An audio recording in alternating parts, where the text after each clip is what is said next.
Olá, meus amigos, boa tarde a todos, sejam todos bem-vindos a este canal que nos proporciona estarmos sintonizados com os ensinamentos de Jesus e amparados pelos amigos espirituais. Agradecemos a Deus e a Jesus a oportunidade desse encontro virtual. Dando continuidade na sequência do livro Estude e Viva, do Chico e do Valdo Vieira, nós vamos conversar hoje sobre a lição de número 13, que é a lição que fala sobre a paciência. Está no item 7 do capítulo 9 do Evangelho segundo o Espiritismo. Nós vamos conversar um pouquinho também sobre a questão 893 do Livro dos Espíritos, onde Kardec pergunta para os espíritos qual é a mais meritória de todas as virtudes. Tá? Pois bem, vamos relembrar primeiro o que é uma virtude. As virtudes, elas são ações positivas, boas, que demonstram qualidade no ser humano. Ela torna os indivíduos mais elevados, íntegros e humanitários. Lembram-se da árvore das virtudes? Tá? Pois bem, qual delas é a mais meritória? Será a benevolência? Será a justiça? A paciência? A serenidade? A responsabilidade? O desapego? A disciplina? A generosidade? Ou alguma outra que você lembra agora? Vamos ler o que o Espírito da Verdade respondeu para Kardec na questão 893. Todas as virtudes têm seu mérito, porque todas são sinais de progresso no caminho do bem.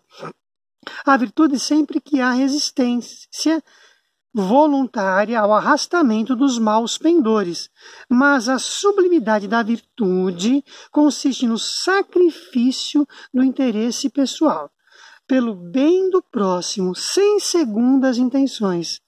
A mais meritória é que se baseia na mais desinteressada caridade. Resumindo tudo isso, a gente vai ver no Evangelho segundo o Espiritismo, no capítulo 13, que a vossa mão esquerda não saiba o que dá a vossa mão direita.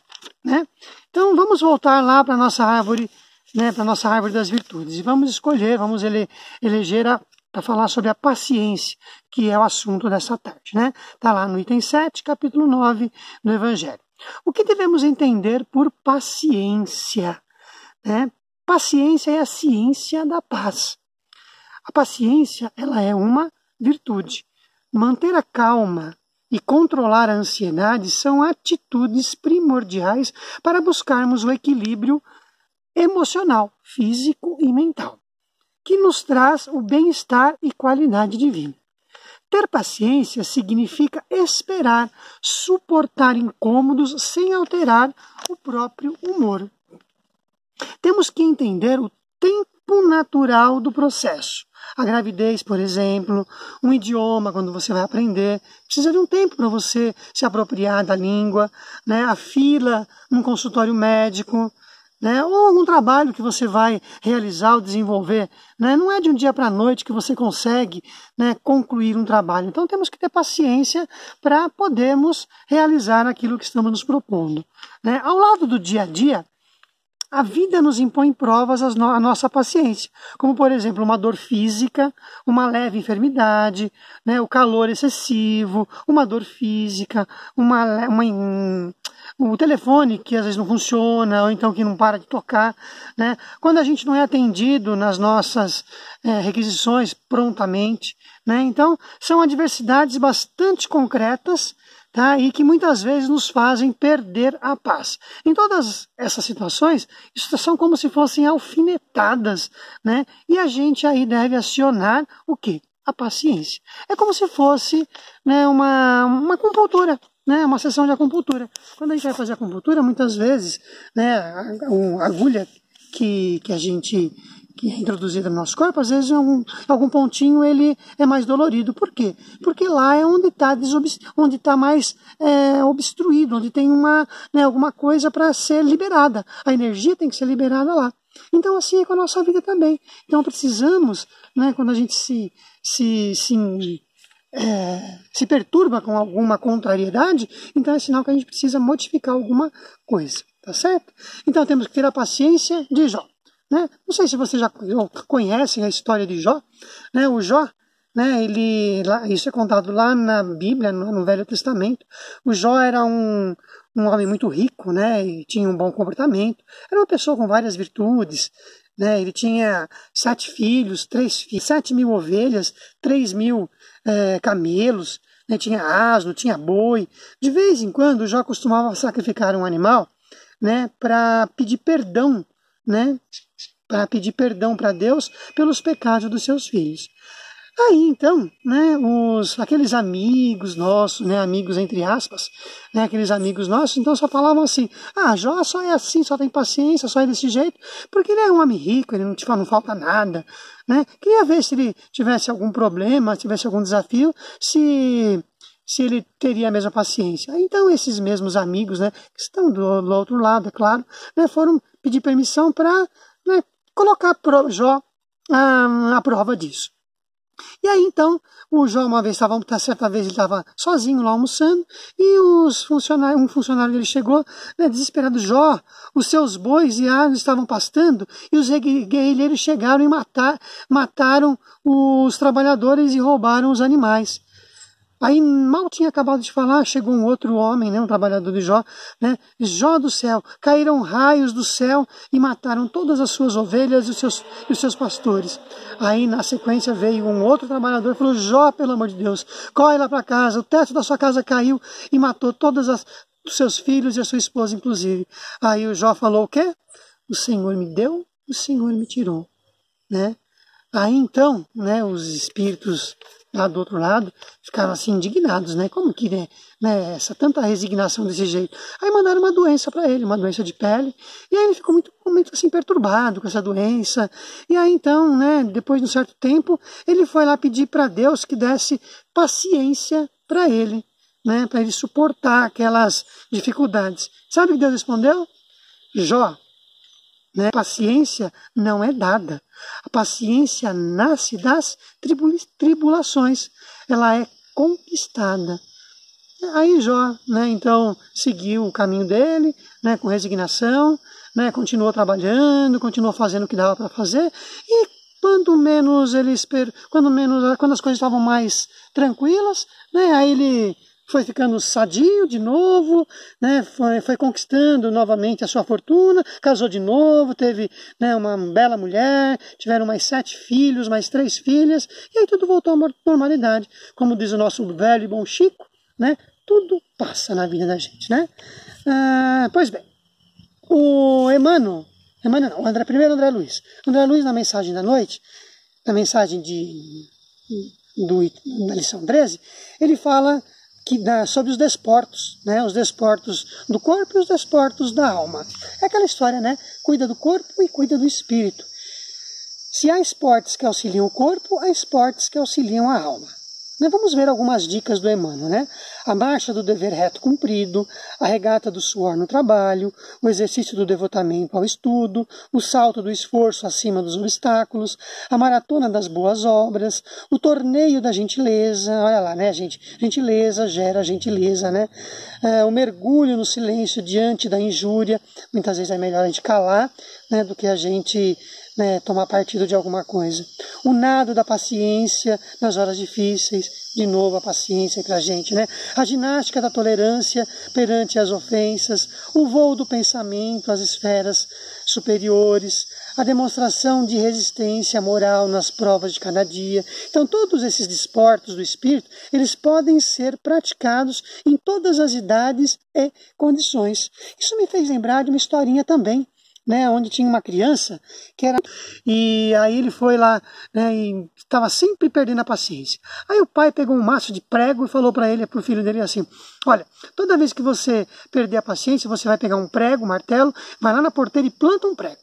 E aí isso ele fez, né? Aí plantou 1, 2, 3 e falou assim: quando você terminar o maço de prego, você volta que a gente vai conversar.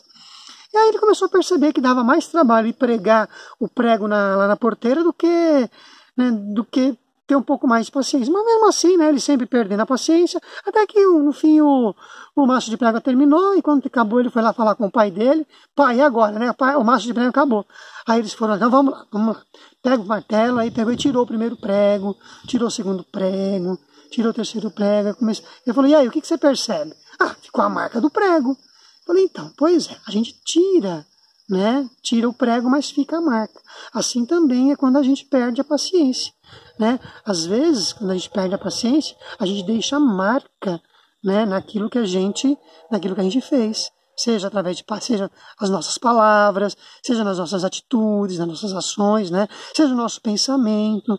Então, né, cuidado com aquilo que a gente faz, temos cuidado com aquilo que a gente faz, com aquilo que a gente pensa, com aquilo que a gente, né, executa, para que a gente não possa deixar marcas, né? Que as nossas marcas sejam marcas, né, do bem. Né, uma outra situação é aquela situação do Divaldo, né? O Divaldo ficou com um amigo espiritual aí, né, do outro lado durante 40 anos, né? Que não entendia muito, né, o que o Divaldo estava fazendo. E aí depois de 40 anos aqui ele acabou, né, deixando o Chico não, o Divaldo. Né? Então assim, né, se não pode com ele, junte-se a ele. Né? O Chico, por sua vez, não mandava a gente, na hora de uma tormenta, né, colocar água na boca, né, e segurar a água até passar a raiva. Emmanuel, ele é um pouco mais tranquilo, né? Ele fala assim, das doações espirituais. Feliz daquele que destaca uma parcela do que possui a benefício dos semelhantes. Bem-aventurados aquele que dá de si próprio e bem-aventurados aquele que dá de si próprio.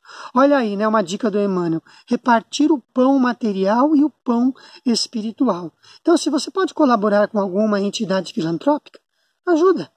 Se você pode colaborar com alguma obra social, ajuda. Se você pode ensinar alguma habilidade, ajuda. Né? Se você consegue ter ouvidos para ouvir, ouça. Né? Nos dizeres de Alta de Souza, né? Vem e ajuda. Então, outra do Emmanuel. Para atender aos que carecem de apoio físico, é preciso de bondade. No entanto, para animar os que sofrem necessidade da alma, é preciso bondade com maturidade. Né? Para a gente poder explicar essa passagem, nós vamos lá no Evangelho segundo o Espiritismo, como sempre, lá no capítulo 13, e vamos ver o item que fala sobre a caridade moral e a caridade material. É uma mensagem da irmã Rosália, né, que foi muito feliz em ditar-nos para a gente o seguinte, que assim, né,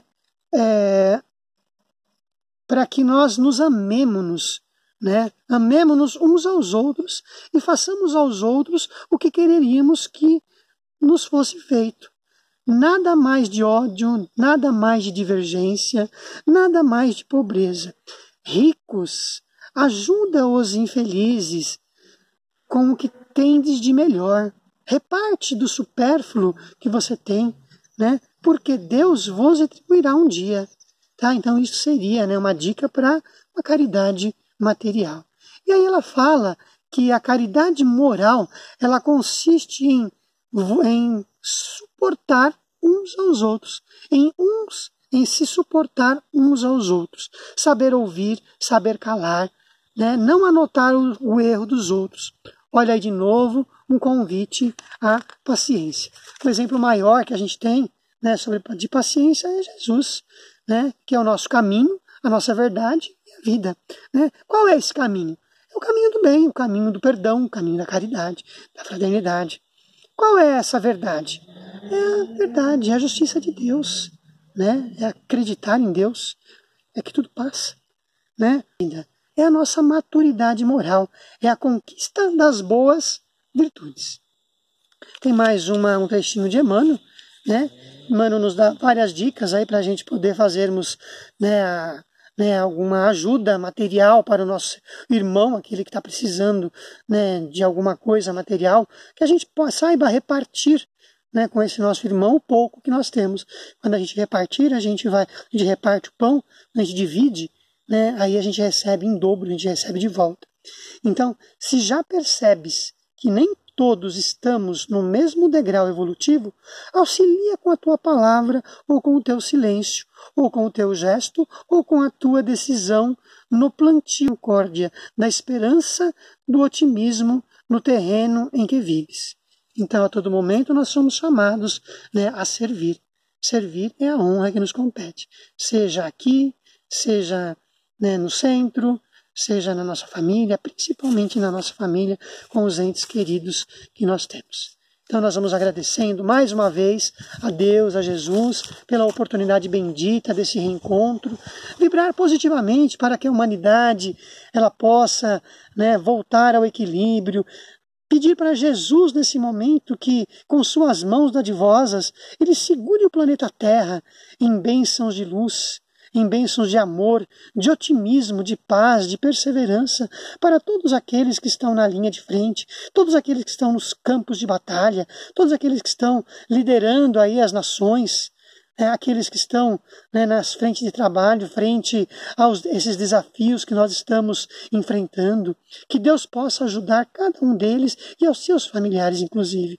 Que essa luz, Senhor Jesus, ela possa vibrar, ela possa ser acesa no contorno geográfico de todo o nosso imenso Brasil. E essa luz, ela converja para o Planalto Central, aonde que os nossos dirigentes governamentais, eles possam ter a resiliência, que eles possam acertar nas leis para o povo brasileiro, que possamos nos unir em pensamento, que essa vibração de paz, de amor, possa chegar nesses rincões mais distantes em forma de luz, que um anjo guardião, que um anjo bendito do Senhor possa chegar a todos os irmãos que precisam desse pão espiritual, dessa força, dessa saúde.